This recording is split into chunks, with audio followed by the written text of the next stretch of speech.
Welcome to the broadcast. I am Ashley Mazuri and our sign language interpreter is Zachary Gitao. Now, President William Ruto on Wednesday afternoon made an impromptu visit to Parliament buildings, catching members of Parliament and other staff unawares. The President later ate lunch with enthusiastic members of Parliament and other staff who were keen to shake his hand.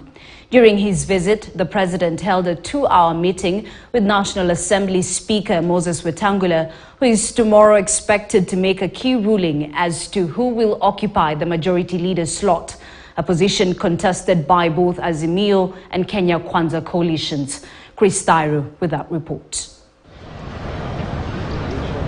In what caught many MPs and parliamentary staff unawares, President William Ruto arrived at Parliament buildings shortly after MPs went for a lunch break. The President, who was only accompanied by his newly appointed aide-de-camp, mingled freely with members of both the National Assembly and Senate as they shook hands and exchanged pleasantries.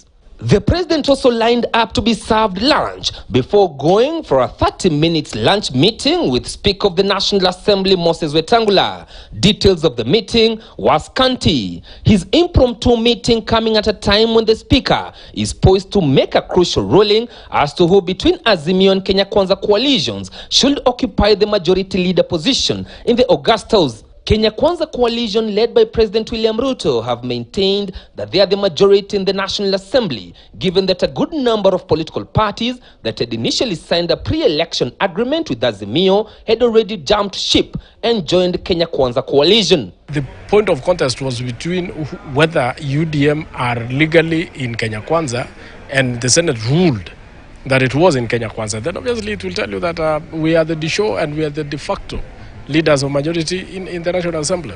So there is no much question about that. Tuko na speaker wa Kenya Kwanza katika mbunge la kitaifa na tuko na speaker wa Kenya Kwanza katika mbunge la seneti.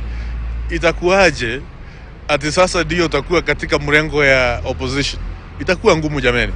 Haiwezekani. Various political parties, even those that belonged to Azimio la Moja, One Kenya coalition, political party, thereafter decamped and came to Kenya Kwanza. Already some legislators from Azimio coalition have questioned the visit by President Ruto in Parliament just 24 hours before the ruling.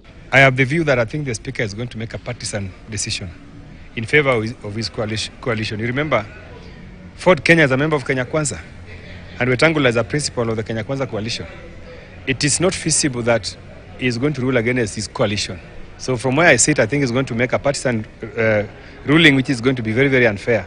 Honorable Wetangula, a person we respect so much, yesterday he didn't want most of us to speak.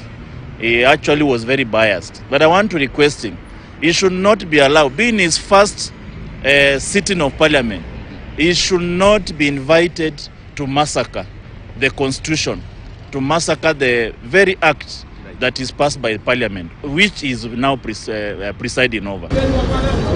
After close to 2 hours stay at Parliament buildings, the President was escorted out by the Speaker of the National Assembly, Moses Wetangula, and his deputy, Gladys Bosholei. Those who will be declared the majority coalition will have an upper hand of chairing and deputizing all the departmental committees, as well as have an opportunity to be leading the House business agenda. And in case the Speaker rules in favor of Azimio, it will be an uphill task for the executive to push their legislative agenda, especially at the committee stage, where majority of bills and motions are initiated.